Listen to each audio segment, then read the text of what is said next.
Friends, financial management का assignment है। तो इसमें हमें डेटा गिवन है टेबल की फॉर्म में, मार्केट रेट ऑफ रिटर्न तीनों स्टॉक्स का, बीटा मार्केट रिस्क भी गिवन है 0.5 1.51। इसी तरह जो एक्सपेक्टेड डिविडेंड है नेक्स्ट ईयर के लिए वो भी हमें गिवन है 5, 3 और 6 पर शेयर।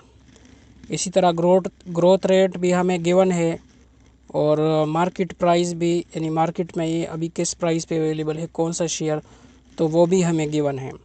हमने इसमें फाइंड करनी है 4 चीज़ें। पहली तो हमने इस एमएल इक्वेशन के ज़रिए रेट ऑफ रिटर्न फाइंड करना है ए, बी और सी स्टॉक के लिए। दूसरा, हमने फेयर वैल्यू फाइंड करनी है ग्रोथ मॉडल से। तीसरा, इसमें हमने फिर फेयर वैल्यू को आइडेंटिफाई करने के बाद उसको हमने कंपेयर करना है मार्केट प्राइस के साथ, और हमने ये डिसाइड करना है कि इसमें कौन सा अंडर वैल्यू है और कौन सा ओवर वैल्यू है। इसके अलावा लास्ट में हमने जो आंसर देना है, इन दोनों में से हमें एक दो स्टॉक्स को अपने पोर्टफोलियो में सेलेक्ट करना है कि जो आपको सूट करता है और आपको क्यों सूट करते हैं, आप इसको अपने पोर्टफोलियो में क्यों डालना चाहते हो, इसकी आपको रीज़न भी देनी होगी। इसके अलावा आप लोगों ने जो कंप्लीट वर्किंग है, यानी सारा प्रोसीजर हर एक पार्ट का सारे स्टेप्स आपने शो करने हैं, अदरवाइज़ आपके मार्क्स इसमें से डिडक्ट हो सकते हैं। तो मैंने जो सल्यूशन यहाँ पे अपने साथ किया हुआ आपके साथ शेयर करता हूँ, उससे आप लोगों ने आइडिया लेना है। अच्छा, सबसे पहले पार्ट में हमने एस एम एल इक्वेशन है ये हमारे पास।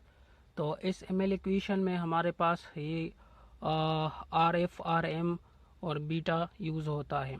तो सबसे पहले स्टॉक के लिए हमने इसको कैलकुलेट करना है। 10% रिस्क फ्री हमें न्यूमेरिकल में गिवन है। आर एम वो भी हमें न्यूमेरिकल में गिवन है, मार्केट आर एम की जो वैल्यू है। और इसी तरह मार्केट रिटर्न, इसी तरह ये रिस्क फ्री फैक्टर है, उसका बीटा भी हमें टेबल में गिवन है न्यूमेरिकल में।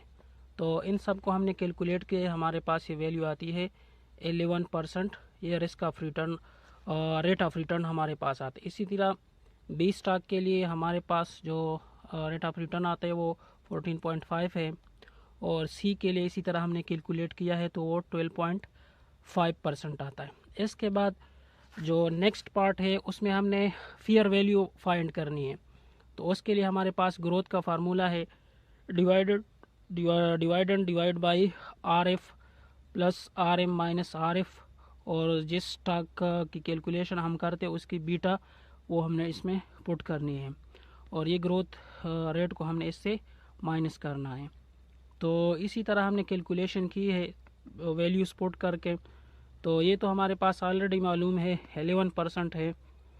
11% यहाँ पे हमने पुट किया है, 4 से माइनस किया है, तो इससे हमारे पास 71 रुपीज़ आता है। इसी तरह स्टॉक बी के लिए हमारे पास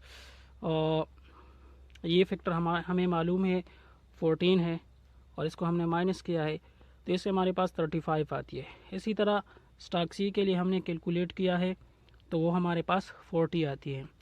तो इन सब को हमने एक टेबल की फॉर्म में डिस्प्ले किया है, यहाँ पे स्टॉक ए, बी और सी, और रेट ऑफ रिटर्न जो हमने इस एम एल इक्वेशन से फाइंड किया है वो हमें सारे यहाँ पे क्यों है। फेयर वैल्यू भी हमने पार्ट बी में मालूम कर लिए तीनों स्टॉक्स की, और मार्केट प्राइस हमें ऑलरेडी न्यूमेरिकल में गिवन है। तो अभी इन दोनों को हमने कंपेयर करके पार्ट सी में हमने ये जवाब देना है कि कौन सा अंडर वैल्यू है और कौन सा ओवर वैल्यू स्टॉक है। तो फेयर प्राइस इसका 71 है, और मार्केट में ये 60 की अवेलेबल है, यानी ये कम प्राइस पे अवेलेबल है तो सारे लोग इसको ख़रीदेंगे, तो इसलिए है ये हमारे पास अंडर वैल्यू है। जबकि बाकी जो दोनों केसेस हैं उसमें ये मार्केट प्राइस उसकी ज़्यादा है दोनों की, तो ये हमारे पास ओवर वैल्यू होगी, यानी ये मार्केट में ज़्यादा रेट पे मिल रही है।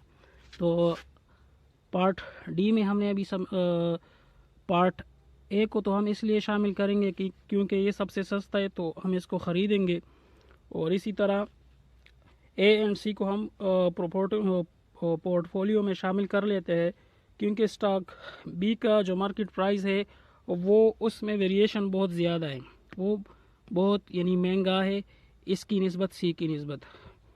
तो इसलिए हम बी को निकाल लेते हैं और उसका रिस्क भी बहुत ज़्यादा है, 1.5 है। तो इसलिए हम ए और सी को सेलेक्ट करेंगे। तो इसलिए आप लोगों ने इस सोल्यूशन से जस्ट आइडिया लेना है, बाकी अपनी मर्ज़ी के मुताबिक सोचें। तो पहले जो 3 पार्ट्स है वो तो मुझे बिल्कुल सही लगते हैं।